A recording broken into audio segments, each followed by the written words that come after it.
So far, you've seen the phone calls that I made this morning to CPS and how those calls went. You saw that once I arrived a bit for DHHS, they called my number and we just had that conversation, me and that one employee. And we had both left that room with the understanding I was going in the lobby to wait until someone could make themselves available. And so I did that. This is where it gets interesting. I went out there and sat there for a couple minutes. I'm about ready to hit play. This is the recording. And I'm going to try again. It might be a little loud. I'm sorry. I got to find a better way of making these videos later.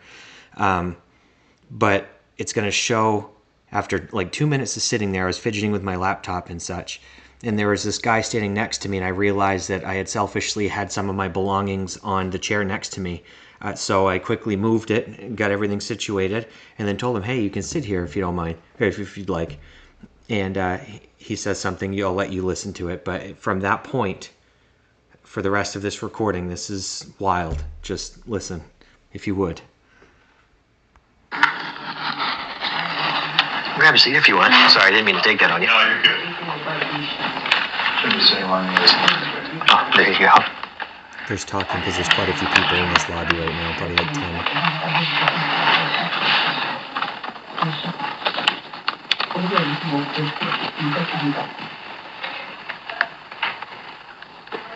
So I was just sitting there. I think this is her coming out now. Never met her before. Right? Oh, 1 second. There isn't anybody that's able to meet with you, so I just wanted to pass that on. That's okay. I'm going to stay here until there is. No, actually, we need you to leave. Okay. Why? Because there's nobody that's able to meet with you. So who's going to meet with me? I'm here to ask who can meet with me. Nobody. Why nobody? Because If someone we're else... not going to have this conversation here. Oh, but you started this conversation here, so let's finish it. I'm asking for help. Do you mind calling the police? Why are you calling the police on me? Because you're not leaving. I just asked you to finish the sentence. You came out here to start a conversation and told me not to have I'm it. out here to tell you that nobody is available to you. Okay, and no one can be available to meet with me, so I'm asking when can they? You're telling me that no one can ever help me? Ever? I'm asking to talk to someone. If you have... I'm a 100% disabled veteran who's asking to talk to someone. Right, but not for a service that we're providing. I'm jobless. Do you help with food stamps? Not child welfare. Okay, well that's also not what I'm here for. I'm here to talk about child welfare. So let's talk. You no trespass me from a building in Sanford. For what reason? I'm here because I'm asking why. I'm a disabled vet as well. Thank you.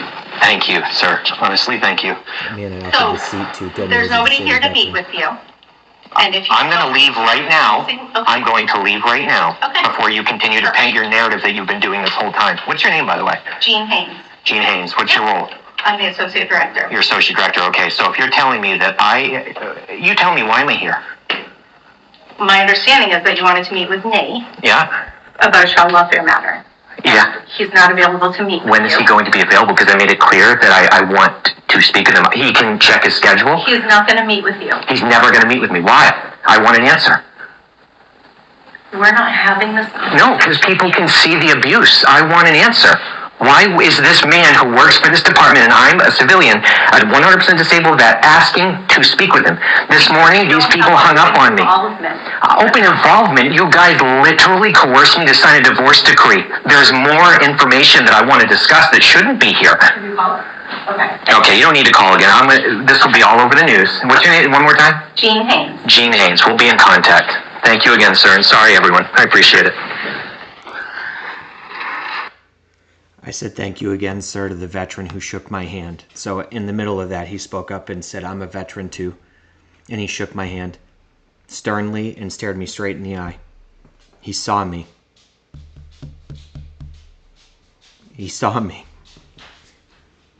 And all of those people, whether they could speak fluent English or not, because there's a lot of people in there that weren't. As I see the people working behind that desk getting frustrated with them, they don't have empathy there. These people would care more about covering their own butt than my kids having a father in their life. Resorted to calling the police immediately. This is what it looks like to have a system weaponized against you. to be a man who survived abuse and is still surviving it every day.